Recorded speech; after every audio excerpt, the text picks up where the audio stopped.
So we're here at Riverside Park and we've got another edition of a view from the commentary box, and after a weekend of Six Nations rugby when there's a few contentious decisions, I think we've got probably no better guest than Iain Heard to dissect it and have a little chat about refereeing, because I think, you know, it's probably the thing to start with. The refereeing decisions which happened over the Six Nations, especially in the Ireland-Italy game, you know, they've really put and shone a light on the laws of rugby, and it was one of those ones that it kind of baffled me. It probably still baffles me today. But what's your take on the way that it was overall handled? And do you think? Yeah, I think the handling of it seems to have been good. The law is correct, or the guidelines are correct. The fact that it really finished up being something that was unfair on Italy. I don't honestly think that what was put in place was for that situation. It's much more for scenarios where maybe one team are getting struggling in scrums, so they try and get down to uncontested. The professional side of things, let's be honest about it. And that's not what happened. You know, we had an injury, then we had a red card, but unfortunately that's the way it is. So, you know, something that's been written for a specific reason.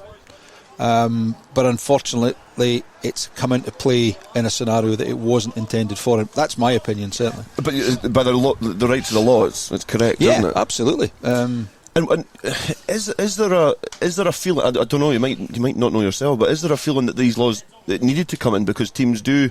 You know, we did have Bloodgate with Harlequins years ago, but is it something that is needed? I think it's professional rugby, and in professional sport, any type of sport, you're always going to look for that little bit of an edge, that little bit of extra that you can get in, and if you see that your team are struggling in a certain area, then that's certainly one of the ways you can look at it, is to sort of say, right, can we get to uncontested scrums potentially, and if they do, well, the opposition are then they're disadvantaged by that, so that's why it was brought in, to try and stop that sort of thing. You've got teams who've got different skill sets. You know, some teams absolutely hammer you up front. There was always one thing about the Georgians, wasn't it? Like the Georgians, their game was that they were powerful up front, but they never really had anything else. So you take that away, it's pretty much going to be a cakewalk. But you're still involved in refereeing as well, little bits and pieces. Yeah, I'm helping out as much as possible. If we need referees, I'll happily referee a game. If they've got enough bodies, I'm more than happy to sit out. I've done plenty over the years. As I say, I'll help if needed, but I'd rather see guys that want to be refereeing every week, and hopefully some new referees coming through, which would be great. And you know, we've got a good network there to support them. And if it's a situation that I can step aside and not have to referee a game, suits me fine. But that's a good thing, because it's all about bringing younger like referees through, referees. You know, I was fortunate enough, I don't know, fortunate or unfortunate enough to get refereed by you when I was playing, and you were always a very fair referee. But the opportunities that refs can get nowadays are, you know, they've surpassed that. Perhaps did you have any highlights from? Absolutely. I mean, the opportunities around now are certainly as much, if not more, than they ever were when I was a sort of senior referee. I mean, we got opportunities the 6 weekends of Europe. We were away most weekends, whether it was assistant refereeing or TMOing, so you could be France, Italy, England, Wales, Ireland, wherever. I mean, they were great, enjoyable times. But I think nowadays there's such a great opportunity, both in terms of 15s, because we've still got all the European games. They've got what we consider to be their sort of Six Nations B, second division, a lot of that. But there's also a lot of really good sevens. You know, we've got a great opportunity in the borders that we have such a fantastic infrastructure of sevens, which we're trying to promote from a refereeing point of view now, with a sort of development programme locally, which will hopefully get some good referees in to service the game, but also give an opportunity for people to be coached at these tournaments. Because when we did it, it was pretty much you were there as the junior. You learnt from guys like Jim Fleming, Chuck Muir, John Steele, Ian Ramage, these boys, and then as they started to get to the far end of their career, we took over. But they've sort of lost that a little bit, I think. Yeah, there seems to be a gap, doesn't there, between, like, say, yourself and David Chang-Ling, to name a couple of them, and then the younger ones coming through. And you feel almost that the opportunities are coming pretty quick for them as well. Referees, so, you know, just speaking there, European games, Six Nations B, referees are used to being in the spotlight. aren't they? Because everything revolves around them. How do they deal with the criticism? Do they deal with it as a group? Like, because teams, rugby teams, who they're officiating, individual errors, team errors, they deal with them as a collective. How do referees go about it? Yeah, I think again, it's that situation. It's a very you've got two sides. You've got one playing in blue, one playing in red. They're always going to see their side of things. So what's considered to be an error by one team is not necessarily an error. They might be right, but there's reflection on games. We know as referees you're never going to get 100% of the decisions right 100% of the time. Totally. I think as you gain experience, you improve as a referee, you're more likely to make a mistake where it's a knock-on in midfield that maybe was or wasn't a knock-on, rather than that decision in the try line or the corner that makes a difference between a team winning or losing. So as you get better, you try and get to that stage where the decisions that you get wrong are less match affecting than they maybe were when you first start. But that's experience. I think for me, a lot of the guys, and I don't think it's a reflection on the younger referees or the referees that are now refereeing, for instance, at this level and at the national level. Now, I think one of the difficulties they've got is they don't have the same structure of games that I had when I started. So, you would turn up and you would be refereeing Hawick Trade seconds and Hawick Lundin seconds, and you might have an ex-district player playing. You stepped up to the Border Junior League. It was a great standard. I mean, I know guys like peers of mine, like David and Malcolm Changleng, John Hogg, David Dodds, these guys, we always used to say it, is that when you got to the top of the game in the sort of junior ranks in the Borders, and then you got promoted up onto the national panel, you probably stepped back 2 or 3 levels in terms of rugby to go up onto what would probably be about national, the sort of 7th division in those days. So you had to step back a little bit, but then that meant you learned and you moved on. And that's why we always tended from the Borders to have some pretty good representation at the top level, because our guys stepped up to a level that they were used to, rather than maybe some guys that don't. And unfortunately, these lads don't have this nowadays. Yeah, and I think looking from the outside in, rugby as a sport, and football and every other sport, they almost at times become less attractive as digital technology starts coming through. So kids want to be doing other things, but I feel like for refereeing, it's becoming a little bit more attractive.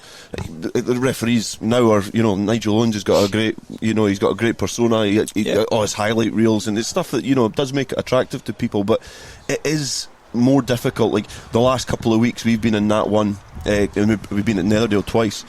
And the management of the game is so much more difficult when you don't have ARs. And is that the lack of referees? Is it the lack of bodies? Is it the lack of foresight to go, right, well, these games are cancelled, let's reshuffle? It's or is it just the way it is? I think it's lack of bodies. The extra part, and I've been touch judging for Gal in both the games that you were covering, and I've spoken to a few of the like I said, the Melrose players, the bigger players, coaches that I know quite well from my days refereeing, and one of the things that they say the same is it's difficult without ARs. I think one thing that, again, the progression that these guys have is that they very quickly get ARs to referee with, whereas, again, going back to the days when we were coming through, you refereed for 3, 4, 5, 6 seasons without ARs. So you developed the ability to referee the game without them. Yep. And then when you got them, it became there for the, oops, you've missed that type moments, rather than, I think a lot of them maybe rely a little bit too much on them nowadays. Yeah. So therefore they're not looking at things like offsides, they're not paying attention to things, they're not looking at things in the same way that guys from 10, 15, 20 years ago would be looking at as a matter of course, before they then started to think, is the AR going to help me? Yeah, I remember there was a game and we were playing at Hartree Mill, and there was a referee. It was a female referee, and it was at the time when they started to become more, more at the forefront.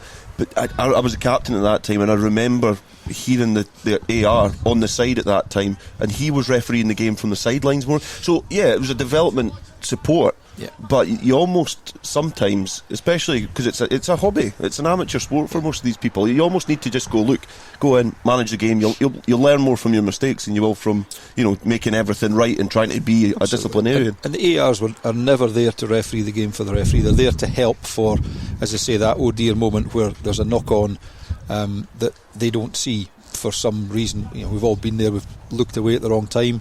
They're there to help with things like that. They're not there to help with offside so much, despite what the crowds think. And that shouldn't happen. They should be there to support. And if it's a young, inexperienced referee, then it's downtime that you speak to them and say, have a think about this, have a think about that. There's nothing worse than have somebody tell you what to do. On the odd occasion where I do a bit of referee coaching, that's one thing I'll never do, is say to people at half time, do this or do that, because that changes it. You should be able to understand what happens yourself, and sort of say, right, where am I having problems? How do I do something about that in the second half?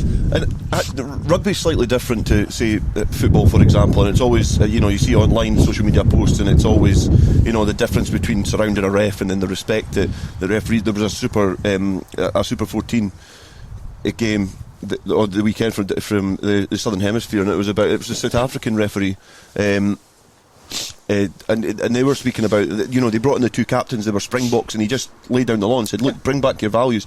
How's it different to football? Is it the structure or the nurturing throughout, or is it bodies? It's just a completely different way that players treat the officials in rugby as opposed to football. It's a really difficult question. I think it's historic. Yeah, I think so. I personally think it's got worse at rugby in the, I think I'm 28th season this season. It's got worse. There's less respect for the officials, and I think again a lot of it's driven by what we see on television. So what you see on television is you see players flapping their arms around, screaming and shouting for decisions and so on and so forth, and it's like if they don't do something about it on TV, then you're not going to do something about it at Riverside Park or at Netherdale or at the Green Yards or wherever. That's what people see. And World Rugby they forget they've got a responsibility to make sure that the game is played in the right spirit as you go further down, and it needs to something needs to be done about it fairly soon, because when you watch international rugby, it's sliding the wrong way. It's not by any way out of control, but it is sliding the wrong way.